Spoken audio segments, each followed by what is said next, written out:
can't you be like Jesus? Oh Muhammad, why can't you be like him? He made the lame to walk again. He calmed the stormy seas. He cast a net for the souls of men to give life eternity.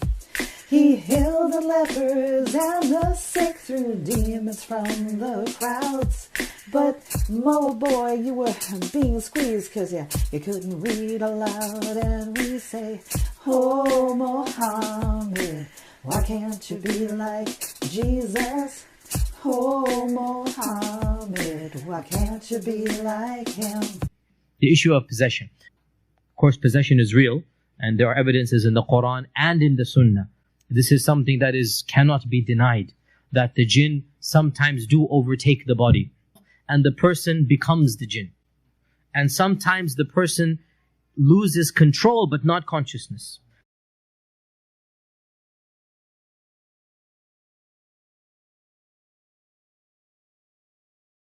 There are many levels of possession. Possession only occurs in the worst type of sihr.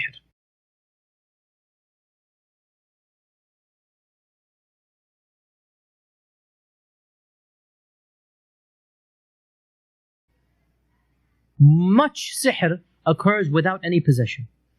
Let's call it jinn irritation. So the jinn will simply be assigned to you to make your business fail, to give you no child basically. Always you have the miscarriage, as we said, right? So it's not living inside of the body. There are many cases of sihr that don't involve possession. The jinn will rather just be around in your vicinity, maybe even come back and forth into your life every few weeks to monitor the situation. So it is even possible you will read Quran for an hour, nothing will happen because the jinn is not there. That's why I said you need to make a habit of reading Quran. The worst type of sihr is when the jinn is inside of you living. Whether it's the stomach, whether it's the brain, whether it's the back, and wherever it inhabits, there will be extra pain or tingling, spiny sensation, or pins and needles. So wherever the jinn is living will have some impact on you physically. Remember that you are reaching out to another world, and that is the world of the jinn. You only have one power, and that is La hawla wa la quwwata illa billah. Allah has the power over the jinn. And so, the number one way to combat sihr is through the Quran. You don't need to go to a specialist, but it is advisable to, for one simple reason, and that is that you are not knowledgeable of how to do these things. Just make sure that the specialist you go to is of correct theology. Because most of the people involved in combating magic are themselves magicians. They will contact other jinns to kick the first jinns out. The other one takes over. How do you know that the guy you're going to is a magician? Very simple. Now, by the way, money is not a criterion, because even righteous people might ask you money. If he asks you for your mother's name or the mother's name of the one that you're treating, know that the person you're talking to is a magician.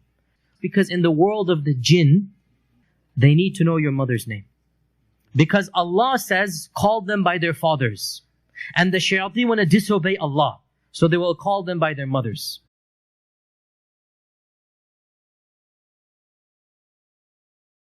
How do you know it's legitimate? If he asks you to read more Quran, then you know this person is legit. And that's the main criterion of separating the righteous from those who are not righteous. So to write the Quran, and it has to be Quran, and put it in water to drink, not a problem, inshallah ta'ala. To blow the Quran onto something and give it to you, again, if it's the Quran, not a problem as well. Even to write Quran, as long as it is Quran, and put it on the body, but you have to read it, make sure it is entirely Quran. And the more religious and righteous you are, the less the impact the sihr will have on you when it is done.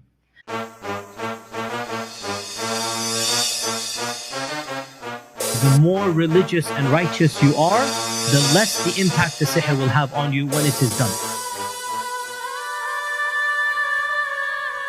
Oh Muhammad, why can't you be like Jesus? Oh Muhammad, why can't you be like him? He made the lame to walk again. He calmed the stormy seas.